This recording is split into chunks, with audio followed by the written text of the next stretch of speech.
Hello everyone, welcome. I'm Katie. This is Fountain Pen Awakening, and I hope that wherever you are in the world you're doing super good. Today I want to do something different, and what I want to do is show you how I actually fountain pen. A couple of weeks back I did a video and posed the question to the community, how do you fountain pen? So outside the box, what do you do? So I've been trying to come up with ways to use my fountain pens in a different way. So this is one of the ways I do it. I take a book and I transcribe it onto my Hobonichi notebook, and it's kind of zen, it's kind of relaxing, it gets you in the zone, and I just, get my pens out and just transcribe one page, and I try to draw as well. Not a very good artist, I must admit, but hey, it's another way to test out inks. And writing from The Hobbit is not an easy feat because it's got so much dialogue in there that every second word is like quotation marks, so not fun. But it was a rainy day and I just set myself up in my veranda to listen to the rain and the trees and the birdies, and just pass a rainy afternoon.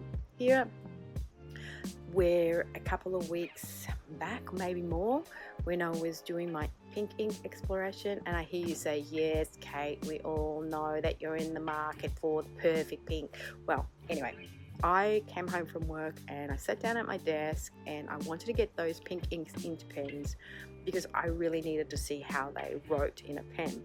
We all know that a swatch, sample and dip pen writing is very different from the properties of the ink once it's in a fountain pen.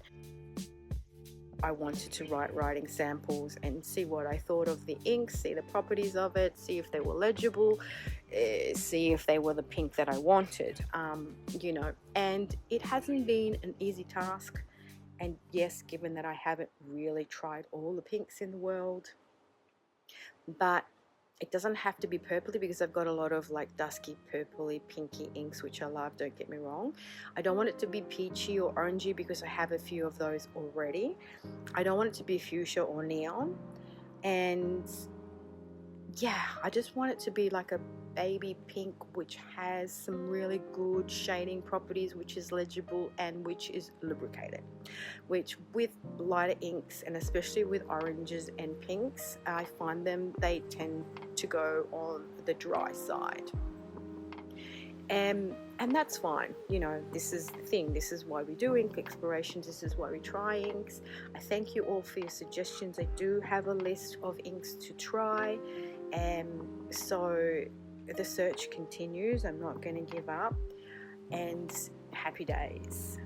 So this is another way that I use my fountain pens on a daily. I sit down and I use my pens and I write things down and I have fun. Now that ink there, nah, don't like it, too neon, too pinky, not what I'm looking for. That is Rose Tendresse. Now in my Lamy All-Star I have Alpha Boo from Colorverse. This is my second sample, and it was kind of the benchmark that I was going off, very similar to Bouquet d'Antan from Hergé Hoban. This is my best match, the Cat at Noon with my Celepro Gear. I love the fact that it's matchy and it's a really lovely pink. I love this pink. The only thing is it writes on the dry side. In this big boy here, which is my little fat man from Moonman Q1, I do have a color, is it Color Traveler ink, and translated from its original name it's Pink Pastel or Pastel Pink, and it's lovely but it's too red. In my Pilot Met Croc I do have Spadina Rose, which is a lovely dusky pink. I love it, it shades well, it writes well, but I've got a lot of those kind of pinkies that I've tried in the past few years. And then in my TWSBI Cream with a medium nib I have a Warrungal ink called Purgatorio. Lovely color, but not quite the ticket. It doesn't write that, I mean it's legible, but it's not that legible, if you know what I'm saying, and also it's very watery. I don't know about you guys. Let me know what you think about Warragul inks. I find them very watery, unfortunately, and I find that they're not very crisp. I just want to show you the colors in daylight. Okay, so I'm outside at the moment. This is another day. And what I wanted to do, because I'm sitting outside and it's sunlighting, just wanted to show you the color of these inks, the pink inks, in daylight. So, Alpha Boo, Colorverse, Rose Tendresse, J. Herbin, Cat at Noon, Ink Institute. So that's really nice. At the time of filming in the evening, that was a few weeks back, I've had it in my Salad Pro Gear and it's actually writing better with time and it's getting a little bit juicier. At the start it was a little bit dry. So I'm really happy with that. This is the color Traveler and it's Boisabon Oiri or Pastel Pink. Spadina Rose from Ferris Wheel Press, very similar to a lot of inks that I already have. And as we can see, this is Warragul Purgatorio from Dante's Inferno. It's lovely, but it's not very legible. So those are the colors of my pinks. And also I just wanted to show you this is my notebook that I just recently started. It is Shibata Keiko Benici. I got this last year. I've got the little A6 to go with, and this I am using as NuTesta all-rounder notebook, where I do record sometimes my currently inked, where I do record my writings, you know, transcripts from books and other things like that. And I try to sort of write a page so it actually really gives me an idea of the ink and the pen combo, how they work together, you know, how it sort of, if it's got any interesting properties, if it shades, if it does not shade. See, this aqua from Robert Oster, that was so good. I had a sample of it, but I ran out of it, unfortunately. That's Vert Olive, and I just like the shading properties. This is me trying to write out the ink in the pen, and this is a nice color too, the brown from Colorverse, brown, however you pronounce it. Rika from Iroshizuku. So that's my pink collection, and then more writing. And as you can see, I've sort of changed up the book because The Hobbit was a bit hard. You got to stop and start and write all the quotation marks and all that sort of stuff. I guess I don't have to write the quotation marks. So these are kind of like pens I've got currently inked. This is also kind of what I do. I write out using my pens, doing a rainbow. I've just recently inked this up, Sweet Fig. I've recently put the stub nib back on my TWSBI Iris and put this Alpha Boo in there, but I just don't like how it writes with the stub nib, the 1.1. Just recently inked that up, Robert Oster Turquoise. And then I inked Redunk up in my Lamy 2000, which has got a oblique medium nib on it, and I don't like how it writes. It writes too orangey. So that's how I use this. And this is my ink journal. This is where I record my bottled inks. I do my ink explorations. I write in my currently inked or pens that I've reached for the most in the month. I did an ink exploration on these inks just to use it up. I know a lot of people like the Opera Rose, but I don't know. I don't like writing with it. It's too dull. It doesn't have any shading. Same with Terre de Feu.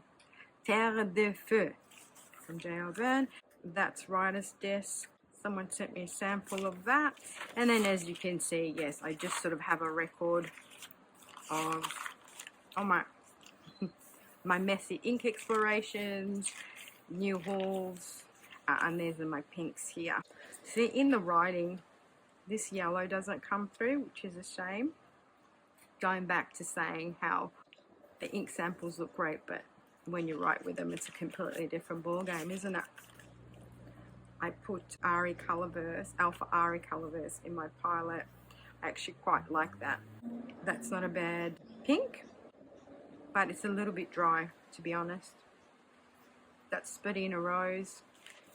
And then just playing around, that was my new pen day. And currently inked. So I've written out a couple of inks and inked up some other pens. So that's my ink journal. That's my writing, transcript, playing around journal, both from Hobonichi. Got them both last year. So that's those. And then what I wanted to talk about is my Zentangles. This is something that I have been embracing of late. Now I'm not very good at it, so I'm slowly